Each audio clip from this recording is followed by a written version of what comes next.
Conseil des ministres tenu aujourd'hui sous la présidence du président de la République par intérim, professeur. Bonsoir et c'est à vous.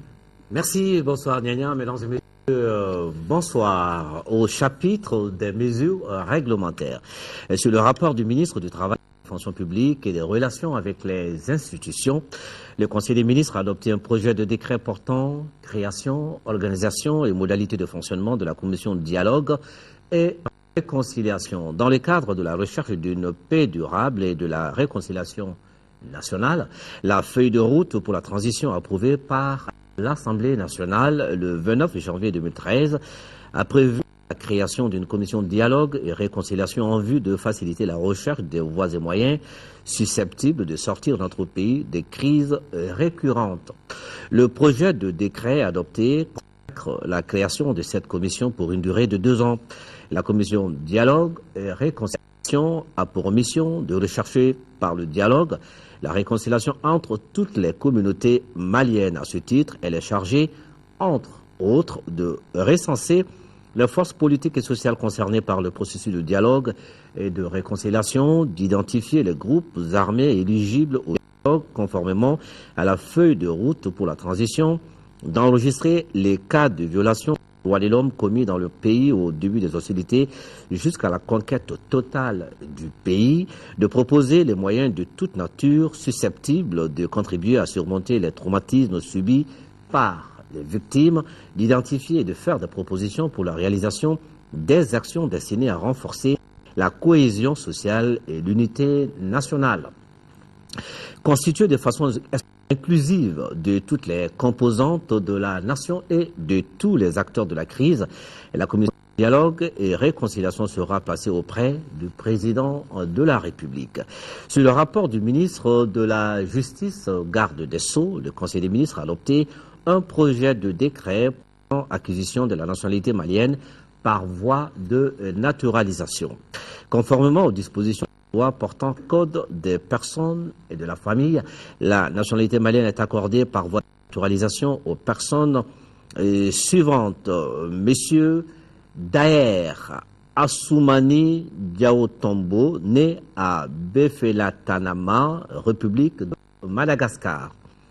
Madame Michel Grazelia Ifuta Razingue, née à Libreville, République du Gabon. Monsieur Désiré Guéli, né à Lomé, République du Togo. Monsieur Bertin Bessanga Bessang, né à Yaoundé, République du Cameroun. Monsieur Galeb Tarini, né à Abba, République du Liban. Monsieur Fontaine Dindayono, né à Kagano, République du Rwanda.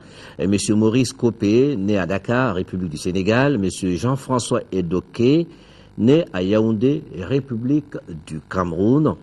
M.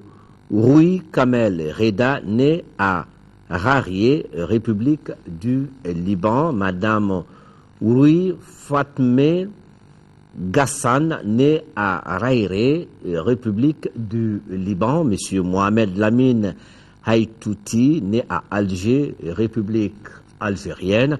Monsieur Janvier Moussa Moma, né à République du Cameroun.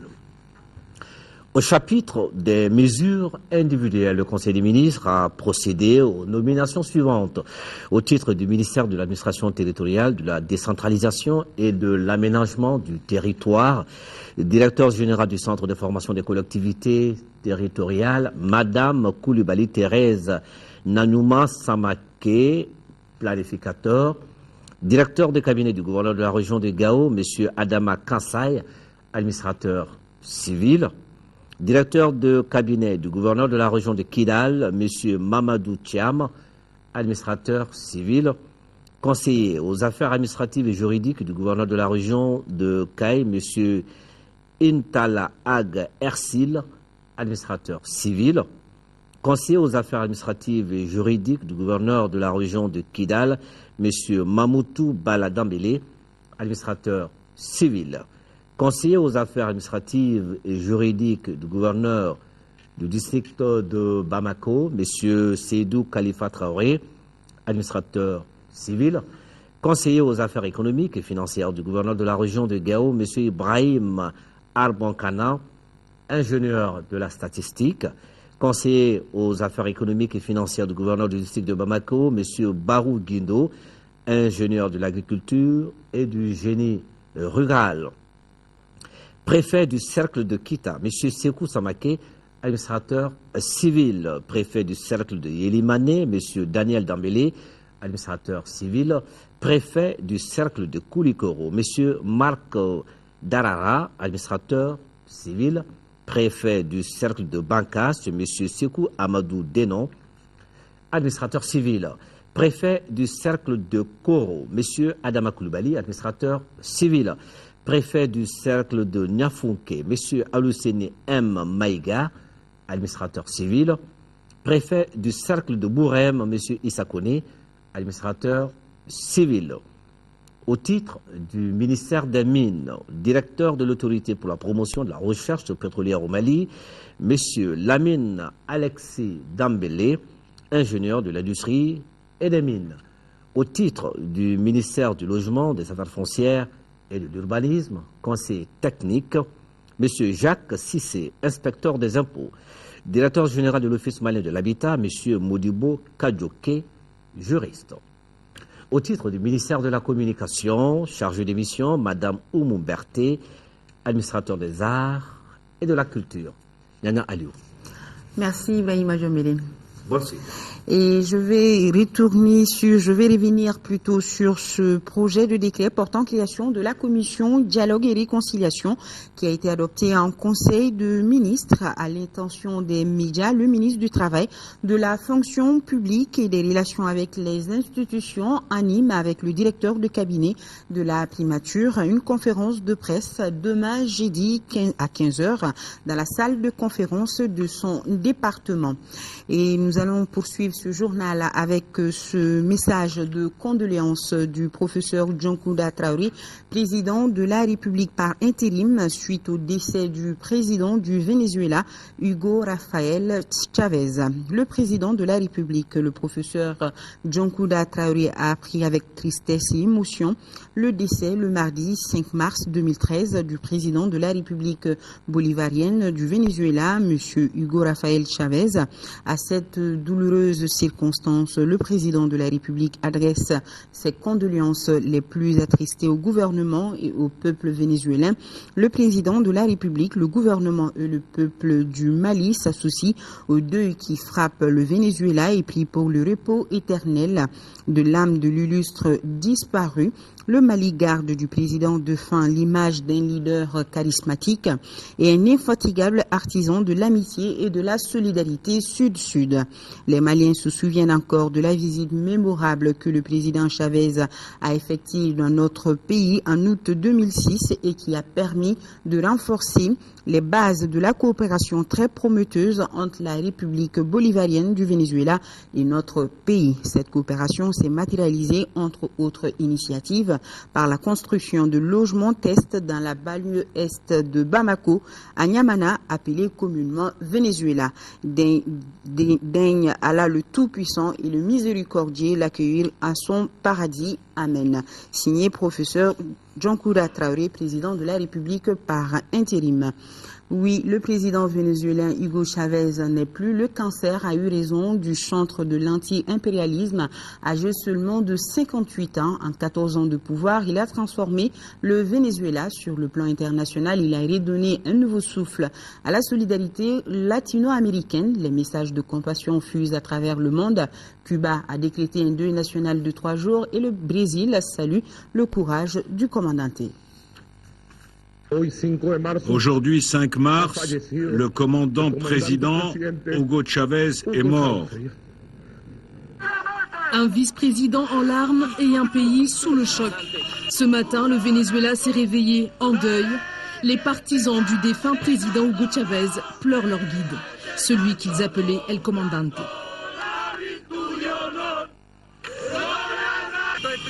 Quelle tristesse! C'était notre guide, notre commandant pour le processus révolutionnaire. Vous n'imaginez pas la grande perte que cela représente pour nous aujourd'hui. C'était notre grande crainte. Il est irremplaçable. Dire le contraire est un mensonge. Depuis l'annonce de sa mort, les hommages se multiplient à travers le continent sud-américain. Ses fidèles alliés saluent la mémoire d'un leader charismatique qui a œuvré pour l'intégration régionale. Ce matin, son homologue bolivien Evo Morales s'est dit anéanti, même désarroi à Cuba, où se rendait souvent Hugo Chavez. Les frères Castro l'ont qualifié de véritable fils. 3 jours de deuil national y ont été décrétés. Émotion également à la présidence brésilienne. Très souvent, le gouvernement brésilien n'a pas été totalement d'accord avec le président Hugo Chavez. Mais aujourd'hui, nous reconnaissons que c'était un grand leader. C'est une perte irréparable. Autre soutien historique, l'Iran, la Russie et la Chine. Hugo Chavez avait fait de ces alliances décriées un axe majeur de sa politique étrangère. Tous regrettent sa disparition. Concert d'éloges du côté des alliés, mais une grande retenue chez l'ennemi historique américain, soupçonné hier encore d'avoir provoqué le cancer du défunt président. Washington dément et espère l'ouverture d'un nouveau chapitre. En clair, tourner la page de 14 ans de chavisme.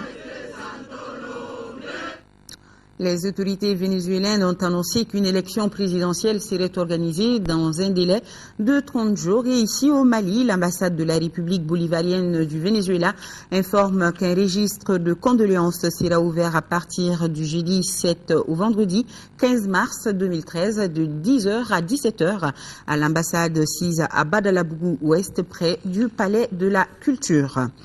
Les membres de la commission paritaire ACP-UE poursuivent leur visite de travail au Mali. Hier, ils étaient en conclave avec notre ministre des Affaires étrangères et de la coopération internationale. Tchema Hubert Koulibaly en a profité pour éclairer la lanterne de ses hôtes de marque par rapport à l'évolution de la situation au Mali. C'est ce que nous dit Isaac Chinou. Cette séance de travail entre le ministre des Affaires étrangères et les parlementaires de la commission paritaire ACP-UE a permis au ministre Tchema Koulibaly de faire le point de la situation au Mali tout en faisant état des efforts du gouvernement malien. À l'issue de la rencontre, Louis Michel, coprésident de la commission, n'a pas caché ses sentiments. J'ai été impressionné par l'autorité, par la détermination, par la clarté, par la justesse d'analyse et par la justesse aussi et par la vision. Et donc nous sortons d'ici enrichis, renforcés dans notre conviction que l'Union européenne doit se mobiliser, que la communauté internationale doit se mobiliser pour faire en sorte que le Mali serve aussi d'une certaine manière d'exemple. La clarté de l'exposition du chef de la diplomatie malienne et les constats faits par ses hôtes au cours de cette mission au Mali permettront à ces derniers de mieux défendre le dossier Mali auprès des instances internationales. Nous allons relayer les sollicitations qui sont faites par les autorités que nous avons rencontrées pour encore renforcer l'aide européenne aux autorités maliennes, pour renforcer que ce soit en moyens directement opérationnels, mais que ce soit aussi en moyens financiers, en moyens économiques, de manière à ce que le volet économique du développement puisse aussi être pris en compte. Vous savez, il n'y aura pas de développement économique s'il n'y a pas une vision pour la société malienne de demain. Et il n'y aura pas de développement économique s'il n'y a pas la stabilité, s'il n'y a pas la pacification, s'il n'y a pas la réconciliation. La réconciliation ne peut se faire qu'avec des gens de bonne volonté, de bonne foi et des gens qui, de façon définitive, reconnaissent l'intégralité du territoire et l'intégrité territoriale de leur pays, des gens qui n'utilisent pas les armes pour dialoguer. L'objectif des parlementaires européens est de toucher du doigt les problèmes que vivent les Maliens dans leur quotidien, avec en priorité la quête de la paix. L'organisation des élections dans les brefs délais, la mise en place de la Commission nationale de réconciliation et les aspects sécuritaires ont été largement débattus lors de la rencontre entre les regroupements politiques du Mali et la mission des parlementaires européens. Mamari Koni nous en parle. Cette rencontre entre la mission de l'Assemblée parlementaire paritaire ACP-UE et les regroupements politiques de notre pays a été un véritable cadre d'échange autour des préoccupations du moment. Il s'agit notamment de l'organisation des élections dans les meilleurs délais, la mise en place de la commission de réconciliation et de dialogue, ainsi que le redéploiement politique. Moi, je pense que nous avons assisté à une réunion qui était fort intéressante dans la mesure, pour la première fois depuis longtemps, les partis se parlent à nouveau entre eux. Et il y a quand même, semble-t-il, un consensus consensus sur la nécessité d'organiser des élections dans les meilleurs délais. On a parlé du fichier biométrique, on a parlé du retour des réfugiés, on a parlé du retour de l'administration, et nous allons demain, ma délégation va rencontrer le ministre qui est en charge de l'organisation des élections, les gens de la Commission électorale nationale indépendante, le directeur général des élections, et je leur ai promis de leur transmettre la semaine prochaine une sorte de relevé exhaustif de ce qui sont les préalables pour une bonne élection. Les responsables politiques ont salué l'arrivée de cette mission parlementaire avant de se réjouir de la tenue de cette rencontre. Nous sommes satisfaits que nous ayons créé un cadre d'échange et de discussion. Maintenant, nous verrons dans les prochains jours et les prochaines semaines l'usage qui sera fait de ce que nous avons dit, mais nous présumons que c'est le meilleur usage qui en sera fait. À travers cette mission, l'Assemblée parlementaire paritaire ACP-UE veut collecter le maximum d'informations afin d'aider notre pays à sortir de l'impasse. Passage obligatoire pour les parlementaires européens afin de mieux cerner les contours de la crise du Nord. Il s'agit des sites des déplacés. Louis Michel et sa délégation ont justement rendu visite cet après-midi aux 450 déplacés des sites de Niamana, Niamakoro et Bako-Djikoroni. La rencontre qui s'est déroulée au centre de formation de Niamana a permis aux parlementaires de s'enquérir des conditions de vie de ces victimes de la crise. Ramata Konati. Cette visite des parlementaires ACP-UE a été riche en informations.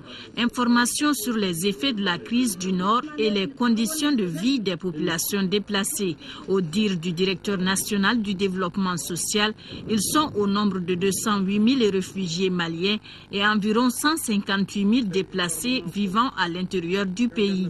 Parmi ces derniers, 450 vivent dans les centres de formation de Niamana, Niamakoro et Bako-Djikoroni. Une rencontre avec ces déplacés a permis aux visiteurs de s'imprégner de certaines réalités. On a eu des témoignages de femmes qui disaient qu'il y avait une telle violence qu'elles sont parties.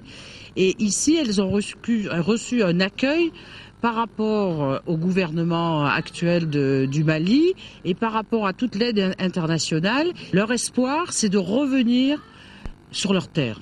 Maintenant, notre rôle, ça va être d'informer tous les députés du Parlement européen, d'informer aussi la communauté internationale pour qu'il y ait encore plus de soutien aux initiatives qui sont faites, pour aider justement les réfugiés à revenir sur leur territoire. C'est pourquoi le représentant du ministre en charge de l'action humanitaire a salué cette visite des parlementaires étrangers. J'espère que cette visite va permettre de faire connaître au monde entier l'action de tous ces groupes armés. Souvent au niveau international, il y a des gens qui ne comprennent pas très bien, qui pensent qu'il y a certains groupes qui sont bons, il y en a qui ne sont pas bons. Mais je crois que les parlementaires eux-mêmes ont vu, ils ont visité, ils ont séjourné, ils pourront expliquer à tous ce que c'est que tous ces groupes armés. Cette visite des parlementaires ACP-UE se situe dans le cadre d'une mission d'information et d'études sur la situation au Mali. La mission qui a débuté hier mardi va durer 3 jours. Visite marathon de la délégation européenne avec le représentant spécial de la CEDEAO au Mali.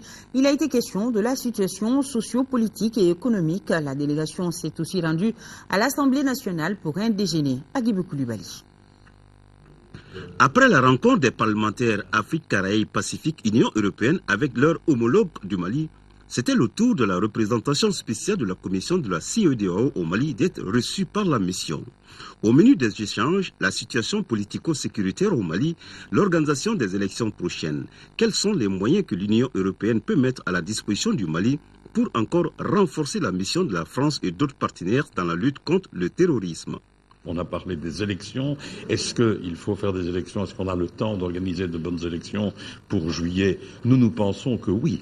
Les élections, c'est une question de volonté politique. La question du retour des réfugiés est au centre de cette question. On a parlé de la commission de dialogue et de réconciliation, qui est importante en soi, mais qui ne sera certainement pas, qui n'aura pas terminé ses travaux avant les élections. Il est important qu'un signal fort soit envoyé aux Maliens qui serait un signal de retour à l'ordre constitutionnel, à l'ordre démocratique. Et alors, comment fait-on pour avoir une sorte de plan Marshall de redéploiement économique et social dans les parties les plus pauvres et celles qui ont le plus difficile, dans le fond, à se développer? Comment faire pour ramener l'administration qui a été complètement détruite par les exactions, notamment des djihadistes? Comment faire pour restaurer les services socio-éducatifs dans toutes ces zones? Selon le député européen, avec la situation qui prévaut dans le pays, le Mali doit choisir ses interlocuteurs pour la mise en place d'une commission de dialogue et de réconciliation crédible. On ne peut pas imaginer que des personnalités ou des personnes qui ont pris les armes ou qui ont encore toujours des armes fassent partie du dialogue. Mais c'est les Maliens qui doivent décider qui sera à la table de ces négociations.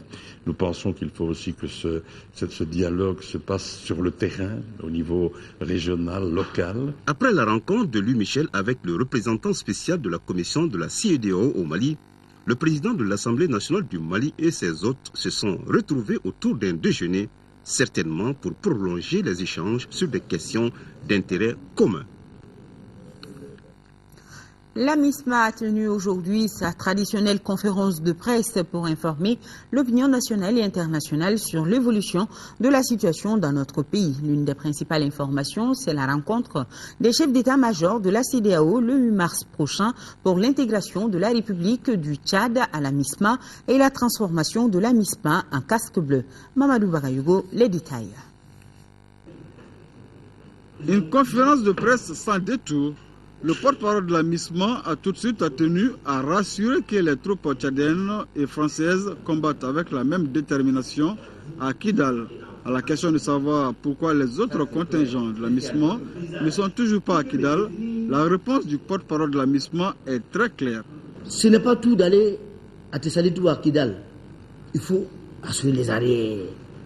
C'est ce que nous sommes en train de faire maintenant. Quand nous aurons fini avec la première phase, le CONOPS 2 arrive. Le CONOPS 2 sera adopté par les chefs d'état-major de la CEDEAO et celui du Tchad le 8 mars. Au cours de cette réunion, beaucoup de questions seront abordées, notamment l'intégration du Tchad dans la MISMA, la transformation de la MISMA elle-même en casque bleu. Et contrairement à ce que bon nombre de gens pensent, la France bénéficie de l'aide de l'Union européenne. Ce qui est arrivé au Mali peut arriver à n'importe quel pays de l'Afrique. Je ne peux pas se prendre la CEDEAO, puisque le Moudiao avait déjà programmé la CEDEAO. La question d'argent, mon frère, moi je ne vais pas là-bas sur ce terrain. Les hommes politiques, ils vont s'asseoir, ils vont définir. Le moindre centimètre carré du Mali doit être libéré. Pas surprenant que les journalistes veuillent savoir si les leaders terroristes Abou Zeid et Mokhtar Belmokhtar sont bien morts. Le colonel Yao Adjoumani répond « Je ne dis pas que ce que les autres disent est faux, mais je ne sais pas ». Et il faut savoir que les zones d'intervention pour les humanitaires sont classées en 3 catégories. Les zones Go, il s'agit de Ségou, Mopti, Sévaré. Les zones Go avec prudence, Tombouctou, Gao, Ansongo. Les zones non Go, Kidal et Tessalita. Remise de dons à l'armée nationale, les Maliens de la diaspora, le quartier Bouzola et ses commerçants ont donné environ 13 millions de francs CFA. Les précisions, c'est avec Abdul Karim Kaba. À l'hôtel des finances, c'est environ 13 millions de francs CFA qui ont été donnés par les Maliens de l'extérieur et de l'intérieur. Le quartier Bouzola et ses commerçants ont donné 1 million. Les Maliens de la Mauritanie, ceux du Conseil du Nigeria, la section UR2 du Gabon et le Conseil des Maliens du Burkina Faso ont contribué à hauteur de 11 300 000 francs CFA. Ceux de Iowa aux États-Unis ne sont pas restés en marche. Ils ont donné 510 000 francs CFA. C'est avec beaucoup d'honneur, beaucoup de plaisir et surtout beaucoup de fierté que nous nous sacrifions à cet exercice important quand on sait que nos compatriotes de la diaspora vivent dans des conditions souvent très difficiles. Et malgré ces difficultés-là, ils ont quand même tenu de participer à l'effort de guerre. Quant au ministre Koulibaly, au nom du président de la République par intérim, a fait part de toute sa gratitude. Lorsqu'on va d'une situation de paix à une situation de guerre, que du jour au lendemain, On envoie des milliers d'hommes sur le terrain qui sont éparpillés partout à travers le pays. Cela peut arriver que un détachement donné reçoive une dotation donnée 2 heures, avec 2 heures de retard, avec 2 jours de retard, ce qui peut arriver. Sinon, les dispositions sont prises par le gouvernement pour que nos soldats ne manquent de rien. Les dispositions étaient déjà prises dans le budget 2013. Ce que les citoyens sont en train d'ajouter est un plus. Pour le moment, est dans un compte. On ne l'a pas encore dépensé. Mais quelle que soit la durée de cette guerre-là, l'armée du Mali ne manquera de rien. Nous avons les ressources pour le faire à Sebagné, à Kariabana. Cette donation des Maliens de l'extérieur complète la contribution de la diaspora à 313 millions de francs CFA. Au niveau de l'ensemble des dons pour l'armée, la caisse s'élève à 1,7 milliard de francs CFA, a confirmé le ministre de l'économie, des finances et du budget. Arrestation à Léré et à Ténenkou de 8 terroristes et la saisie d'un important arsenal militaire. Une franche collaboration population et militaire du FISO Ouest. De Ségou, le reportage de Sibiri Konaté, Madi Koulibaly avec la voix de Brahima Koni. L'armée malienne et ses alliés continuent de façon progressive la traque des fous de Dieu ou encore des prosélytes éméchés par la drogue qui s'étaient confortablement installés dans le septentrion de notre pays. Grâce aux renseignements fournis par les populations de Léré et de Ténenkou, le groupement tactique interarmes numéro 7, en contrôle de zone à Léré, vient de mettre la main sur 8 terroristes, dont un chebab somalien. Au niveau de Ténenkou, on a été renseigné par la population et il y a un islamiste qui se balade en ville là-bas. Donc on nous a donné les renseignements nécessaires. Donc c'est ce qui nous a permis de l'arrêter. Pour les 7 autres, on est parti jusqu'au niveau de Léré avant de passer à la fouille de la ville. Les mêmes populations nous ont renseigné ici la présence de ces 7 éléments en ville qui étaient déguisés en civil pour venir faire les marchés hebdomadaires. Quand ils ont entendu ça, ils ont fui pour aller se cacher dans les maisons abandonnées. Donc la population les a encerclés et nous a appelés. Donc on est venu les arrêter. À la fin de nos investigations, il s'est avéré que réellement ces gens appréhendés par la patrouille militaire, contre eux ont été réunis des indices graves et concordants de nature à motiver leur inculpation pour rébellion et agression d'un pays de tout un État. Le colonel Cheikh Amala Sidibé, commandant le FISO Ouest, a appelé tous les Maliens à suivre cet acte patriotique des populations de Léré et de Ténenkou. C'est un appel à l'endroit de toute la population malienne et en particulier à la population dans le FISO Ouest que je commande. Donc il s'agit de collaborer très franchement avec les forces armées et de sécurité pour traquer les bandits armés que vous voyez derrière moi, qui constituent une menace très sérieuse pour la quiétude dans notre secteur et dans le Mali en général. Cette action du groupement tactique interarmes numéro 7 contribue à affaiblir davantage ces fanatiques déchaînés, voire les anéantir. Les élus de la région de Tombouctou étaient face à la presse pour faire le point de leur rencontre de Saly au Sénégal, une assise qui s'est tenue les 21 et 22 février dernier. Moussa Fane, les commentaires. Après leur rencontre à Saly, une ville sénégalaise, les élus et la société civile de la 6e région ont voulu rencontrer la presse. Objectif, rendre public le contenu de leur déclaration élaborée à Saly. Dans ce document, il invite tous les ressortissants de la région à cultiver la paix entre les communautés et lance un appel à tous pour le retour au bercail. Nous sommes des Maliens, nous sommes une nation, nous sommes une république et quel que soit le problème qui arrive, nous sommes condamnés à vivre ensemble pour assurer notre développement. Nous pensons qu'il nous appartient, nous, Maliens, de nous asseoir pour dire qu'est-ce qu'on veut entre nous déjà et puis avec l'ensemble des Maliens. Les initiateurs de la rencontre ont invité tous les Tombouctoutiens à la retenue afin d'éviter tout acte de vengeance. Collaborer avec l'armée, donner toutes les informations pour éviter que des gens ne puissent s'infiltrer entre les populations pour pouvoir compliquer la mission de nos forces de sécurité et de défense. De ne pas se faire justice soi-même, de dénoncer quand on a la preuve, mais aussi de ne pas dénoncer l'innocent parce qu'on a un problème à régler avec lui. Les organisateurs ont également invité la population à avoir un esprit de pardon pour faciliter les retours à la normale. La chaîne américaine La Voix de l'Amérique est désormais plus proche de son auditoire malien, émettant dans un rayon de 100 km à partir de Bamako. Cette chaîne s'intéressera à l'économie et l'éducation de notre pays, entre autres. Ces émissions seront animées en français et en soraï. Le lancement de la station FM s'est déroulé ce matin à Bamako au cours d'une conférence de presse. Tchamoro Konati. La Voix de l'Amérique, 102 FM. Cette chaîne américaine renforce ses capacités au grand bonheur de son auditoire à Bamako. La Voix de l'Amérique vient de nouer le partenariat avec l'Office des radiodiffusions télévision du Mali. Elle va désormais émettre à travers un relais dans un rayon de 100 km à partir de Bamako. Les différentes émissions se feront en français et en songoï. Nous voulons informer, nous voulons être un parti de conversation ici, entre les gens. Avec cette nouvelle station, le paysage médiatique malien s'enrichit aussi bien quantitativement que qualitativement. Bien que la Voix de l'Amérique soit financée par le gouvernement américain, il n'y a aucune influence du gouvernement sur son contenu ou ligne éditoriale. Il s'agira de mettre en relief l'économie et l'éducation à travers des débats, des analyses et des enquêtes. L'autonomisation des femmes est également au cœur des préoccupations. Le représentant du ministre de tutelle, Alassane Suleiman, n'a pas manqué d'épithètes pour qualifier cet outil de développement qu'est la radio. La Voix de l'Amérique n'est plus à présenter. Elle est une des grandes références de la radiodiffusion dans le monde. Elle est, comme son nom l'indique, véritablement la voix de la Grande Amérique. Et cette voix, elle porte.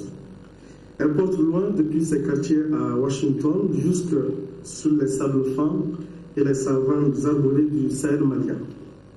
Aujourd'hui, la VOA sera entendue à Bamako, désormais toute la journée, en continu, sur une fréquence qui lui est propre.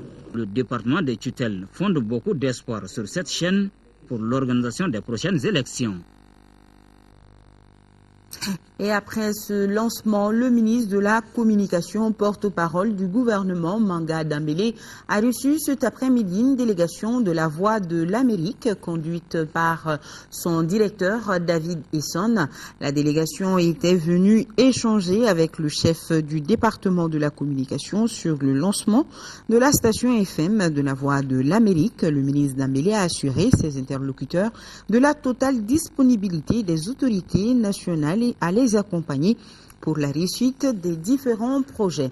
Visite du ministre de l'Éducation, de l'Alphabétisation et de la Promotion des langues nationales à Ségou. Objectif, parler aux acteurs de l'école des missions assignées au gouvernement. Brima Kone, correspondance. Il est 8h30 minutes. Le ministre de l'Éducation, de l'Alphabétisation et de la Promotion des langues nationales, accompagné d'une forte délégation, commence à sillonner les écoles fondamentales et secondaires de Ségou qui ont dit non à une grève de 48 heures décrétée par l'AEM. Parmi ces nombreux établissements qui travaillent pendant cette grève échouée, le groupe scolaire de Sonukura et le lycée technique de Ségou.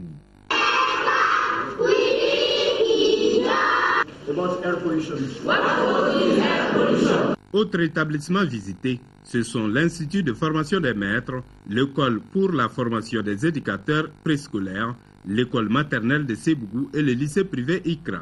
Cela s'appelle un exercice de proximité hautement pédagogique pour une remise en scène de l'école malienne. Cette démarche nous comble et nous rassure. Aussi, devient-il opportun, en pareille circonstance, de faire un succinct rappel de l'état des lieux dans notre académie. L'année scolaire 2012-2013 s'est effectuée dans des conditions satisfaisantes en dépit du contexte de crise, et cela au niveau des différents ordres d'enseignement. J'ai enseigné aux enfants qu'il faudrait plus de solidarité. C'est ce que le peuple attend de tous. Au moment où ils sortent des classes, certains, leurs frères et sœurs, les Gao, Kidal, Tombouctou, eux-mêmes sont en errance dans les pays voisins ou à l'intérieur du pays dans des conditions autrement plus difficiles. Le ministre Bokar Moussa Diarra s'est dit porteur d'un message gouvernemental qui consiste à adoucir les ressentiments de la guerre et à s'apprêter pour des élections libres et transparentes, ce qui a valu une rencontre avec tous les acteurs de l'école. Les échanges ont porté sur, entre autres points, la moralisation des examens et la relecture du cahier des charges des établissements privés. Il ressort aussi de cette rencontre que l'Académie de Ségou tient des cadres de concertation avec les collectivités territoriales et les autres partenaires de l'école pour identifier les problèmes et dégager des pistes de solutions. La lutte contre les plantes aquatiques nuisibles, l'Office du Niger est en passe de gagner le pari. Cela grâce à l'ingéniosité d'un inventeur particulier, Seydou Djiré. Le dispositif d'arrêt de la jacinthe d'eau qu'il a mis en place a permis à l'Office de maintenir les canaux d'irrigation propres, mais surtout d'amoindrir de 60% le coût d'entretien de ces canaux estimé à plus d'1 milliard de francs CFA. Découvrons ce génie malien avec Candicila. Malgré le contexte de crise que traverse notre pays, l'Office du Niger ne ménage aucun effort pour sécuriser la production au niveau de ces différentes zones. Parmi ces dispositions, l'entretien des réseaux d'irrigation qui, à un moment de l'histoire de l'Office du Niger, menaçait même l'existence du géant risicole avec l'envahissement de ces canaux par des plantes aquatiques nuisibles, empêchant totalement l'écoulement normal des eaux. Aujourd'hui, cette menace ne constitue plus qu'un triste souvenir. Cela grâce à la persévérance d'un homme, Seydou Djiré. Ce quinquagénaire qui n'a jamais fréquenté une école française est l'inventeur du dispositif d'arrêt de la jacinthe d'eau qui sauva l'Office du Niger. Monika sebe andara Gambi yorodora anya ye ukam maloforo bi da baba da kera de fer. Mais allez la jinde a jibi yeles eri woro eri woro jibe jigi mais eri woro mi ni jibi yele ji yele to de bi nyanga nyanga chen ka daw ka maloka anya ye u yakati bidon ne siri siri juru do la ka blaw ka maloforo dugmana na ji yele to jibe wuli ni kati bidon e bi mi nga dam maloka juru kisembo bale ka daka anya gwane miriya jigina o de la o ya fitini ne ka soro kana ere pran ka ke bilibili badi kanda ke giraju ni fibar ko yi parce que o ye maloforo ni nduye baba yere ka anyanga nyanga na top me ka dévier ka bo I hakla roka. Les dispositifs ont été d'un apport très important pour l'Office du Niger car ça a permis de faciliter les irrigations et de lutter efficacement contre ces plantes.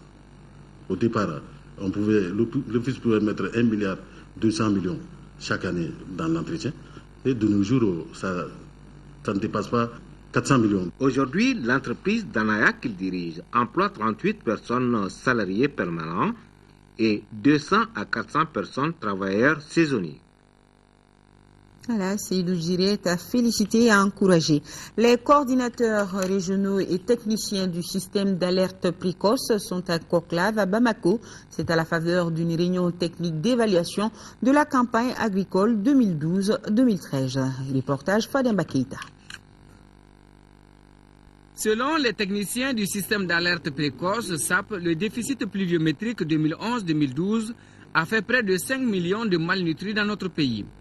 C'est pour inverser cette tendance que les coordinateurs de la structure relevant du commissariat à la sécurité alimentaire tiennent la deuxième réunion d'expertise sur le sujet.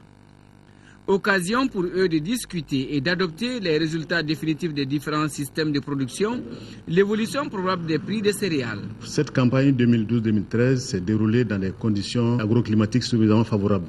On s'attend à des productions bonnes, n'est-ce pas, dans le pays, excepté quelques poches. Une semaine durant, on passe en revue l'évolution des variables, n'est-ce pas, sur l'ensemble, n'est-ce pas, des communes pour dégager quelle est, n'est-ce pas, la situation alimentaire de chacune de ces communes. La démarche doit permettre au gouvernement de prendre des mesures idoines pour une gestion efficiente de la situation alimentaire au Mali. De novembre à maintenant, vous avez pu parcourir le pays pour réévaluer et actualiser vos données sur les résultats de la campagne agro-silvopastorale. Ainsi, je vous invite à analyser sans complaisance les résultats définitifs de cette campagne agricole 2012-2013. Le président de séance a aussi fustigé la hausse vertigineuse des prix des céréales malgré les bonnes perspectives de récolte. Il invite les participants à examiner avec minutie les conditions de vie des populations des régions du Nord dont la campagne a été perturbée par la rébellion. Le Programme alimentaire mondial PAM, partenaire privilégié du Mali, estime que les recommandations du groupe SAP issues de cette réunion d'expertise devront permettre au gouvernement de trouver des solutions durables aux problèmes de malnutrition. Première session de l'agence de gestion du marché central à poissons de Bamako. Au menu de cette session, un seul programme prioritaire, le redressement de l'organigramme de l'agence. Fatoumata Kone. Depuis 2011, notre pays a son agence de gestion du marché central à poissons de Bamako. Un marché peu connu du public, ce qui fait que ses activités tournaient au ralenti. Les activités du marché se résument à la conservation, la production, la commercialisation du poisson et de la glace. La création de cette structure devrait a priori permettre à notre pays de se hisser au rang des grands exportateurs de poissons de la sous-région. Mais malheureusement, du démarrage de l'agence à nos jours, des difficultés demeurent. Nous n'avons pas eu effectivement à exécuter un budget, sauf le budget propre qui tourne autour de 200 millions. Cette campagne défavorable de 2011-2012 a joué énormément sur le mouvement des pêcheurs. Et vous savez que la partie nord, c'est la partie poissonneuse du Mali. Ça couvre le delta central qui produit les 80% de la production nationale. Pour cette première session, les administrateurs ont estimé le budget de la structure à 3,9 milliards de francs CFA. Cette somme permettra à l'agence de produire beaucoup plus et d'évacuer à temps le poisson et la glace. Le gouvernement a inscrit sur le budget national la réalisation de chambres froides d'une capacité de 100 tonnes en moins 40 degrés. Il faut avoir des moyens de stockage et de conservation. Il va y avoir un forage. Il y aura également la prise en charge du marché de détail. Auparavant, les administrateurs ont visité la salle de récolte de la glace, la chambre de stockage du poisson, entre autres.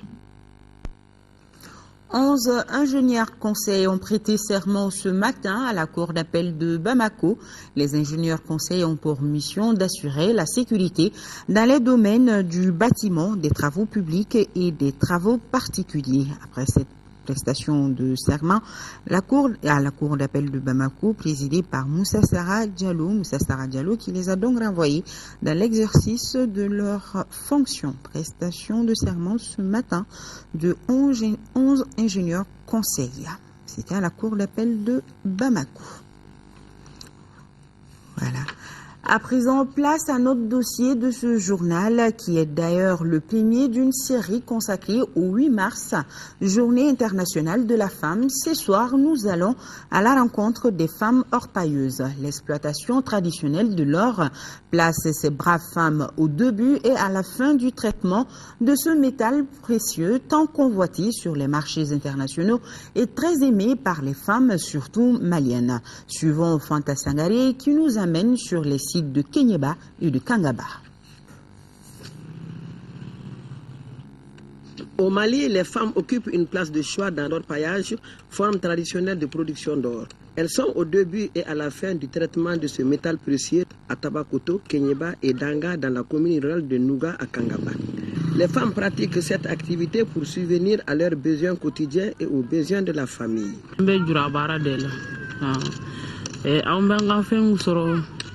Nous vivons de cette exploitation d'or grâce à laquelle nous subvenons aux besoins de la famille. Nous travaillons en symbiose avec nos hommes. Au début, ce sont les femmes qui creusent. À une certaine profondeur, les femmes cèdent la place aux hommes. Le bambou qui y sort est réparti en plusieurs tas. Les femmes lavent et extraient les minéraux contenus dans chaque tas.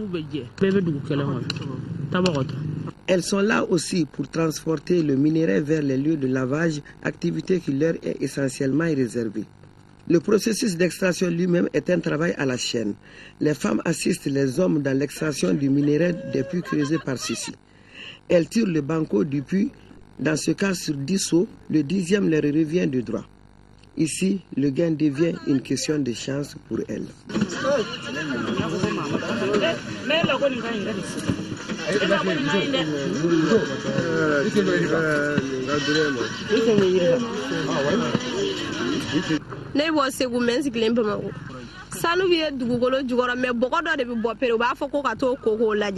viens de Ségou, m'installer à Bamako. Pour savoir que le puits contient de l'or, on teste le premier banco tiré là-dedans. S'il s'avère que le banco contient de l'or, on continue à creuser. Le travail se poursuit toute la journée durant. On ne part à la maison que lorsque ceux qui creusent se sentent fatigués. Dans tous les cas, cette répartition est loin d'être équitable. L'effort fourni par les femmes, c'est excessif. Nous solliciterons des partenaires pour pouvoir accompagner les femmes en créant des AGR pour les maintenir à la maison. Et c'est là le développement, parce que là, ils vont s'occuper des enfants pour qu'ils fassent l'école. Il y a certains enfants présentement qui ne peuvent pas faire les cours, qui ne peuvent pas suivre l'école, parce que le père, la maman, ils sont tous au placard. Mais sans, ils ont des sources de revenus leur permettant d'avoir de quoi vivre sans passer par le placard. Ils vont revenir à la maison.